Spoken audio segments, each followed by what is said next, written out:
When you hear the word leadership, what do you think of? Generals? CEOs? Superheroes? Environmental challenges today require a different type of leader, one who listens, engages, and co-creates solutions with others, one who tries to consider all the dimensions of the challenge, however complex, one who is both a thinker and a doer and committed for the long haul. For 2 decades, the Leopold Leadership Program has been training researchers throughout North America to lead environmental projects that both create new knowledge and turn it into action. My name is Pamela Matson, and I served as the faculty director of this program from 2005 to 2017. Over these years, we've identified 6 dimensions that are critical for engaged, action-oriented work by collaborative leaders. My Leopold colleagues can best describe the value of each one. The first dimension is reflect. Know yourself. What do you care most about? What gives you energy? What is your intention? Reflecting on why I want to help farmers while helping the environment has been really key to my work.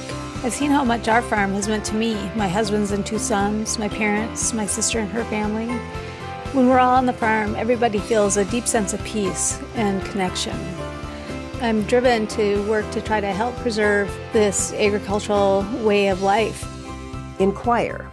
Try to figure out the system. Who are all the people and organizations that you need to talk with and work with to better understand the problem you're addressing and to help solve it? I realized that natural science didn't have all the answers. Even with the best natural science approaches, I wasn't going to get the best answers because I wasn't including people in my system. But I couldn't treat people like any other component of my model. People's decisions are complex. If I wanted to get the people right, I needed to do a lot more listening and a lot less talking. Connect. How do you establish trusting relationships over time? How do you demonstrate commitment? Use your existing networks to provide openings, introductions, and opportunities. Engage.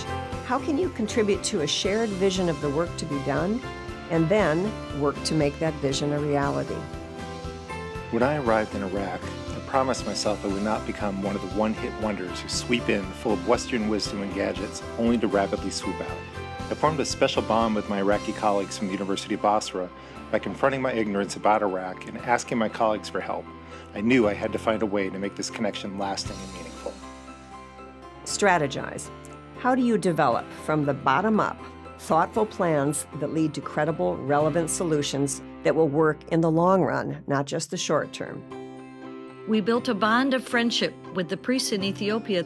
We showed them pictures from Google Earth of the shrinking forests, a strategy that prompted them to work together to conserve their remaining forests.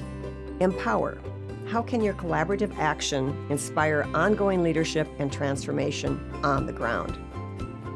Reflecting back on my Leopold training, I feel it endowed me with superpowers, a set of skills that gave me the confidence and comfort to lead effective meetings that result in tangible outcomes.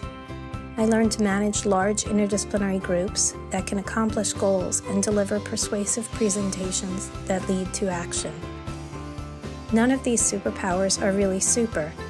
You don't need any poison spider or genetic modifications to obtain them.